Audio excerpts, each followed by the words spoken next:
Elle sera la première sportive marocaine à représenter l'aviron aux Jeux Olympiques. Sarah Francard a décroché il y a 2 ans son billet pour Tokyo sous les couleurs du Maroc. Cette jeune rameuse s'entraîne à Toulouse grâce à un partenariat noué entre les 2 fédérations. Son portrait signé Eric Orevitz et Xavier Marchand. Attention, go! Bienvenue à bord du skiff de Sarah Francard, cap sur Tokyo. Cette rameuse de 21 ans s'est qualifiée pour faire briller les couleurs du Maroc au prochain JO. Une première dans l'histoire de l'aviron marocain. Sarah découvre ce sport vers 14 ans à Troyes, sa ville de naissance.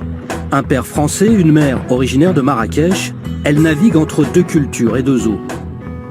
Trop juste encore pour intégrer l'équipe de France, elle est repérée par celle du Maroc presque par hasard lors de vacances d'été, il y a 4 ans. Pour aller à Marrakech, on s'est arrêté à Kénétra et j'ai cherché sur internet, il y avait un club d'aviron. Du coup, bonne rameuse que je suis allée voir les collègues marocains et on a fait une petite sortie bateau et l'entraîneur m'a proposé de monter à Rabat, c'est la capitale, pour faire des tests, parce qu'il y avait une compétition le week-end d'après. Et en fin de compte, on a passé quasiment notre été là-bas. Et ensuite, on m'a proposé de faire des championnats et ça a commencé comme ça. Dans les mois qui suivent, la rameuse aux pelles étoilées décroche plusieurs podiums lors de compétitions africaines et tamponne son passeport pour Tokyo lors d'une régate de qualification en 2019 à Tunis. Depuis 3 ans, Sarah vit et s'entraîne à Toulouse. Dès 8 h du matin, réveil et renforcement musculaire avant de rejoindre les eaux de la Garonne. 2 entraîneurs du pôle France d'aviron la conseillent et l'entourent dans sa préparation. Voilà, les bras repartent de suite et après tu laisses venir.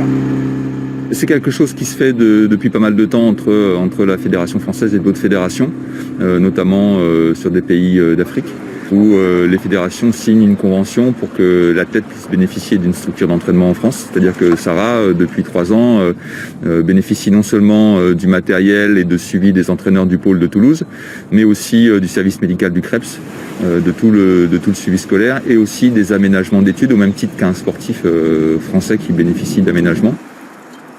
Entre ces 2 entraînements du matin et du soir, Sarah passe chaque jour plus de 4 heures au milieu d'étudiants au double projet sportif et universitaire. Dans cette IUT de gestion, chaque élève est ainsi parrainé par un professeur qui devient bien plus qu'un enseignant. Avec Sarah, par exemple, on est comme des copines, quoi, en fait.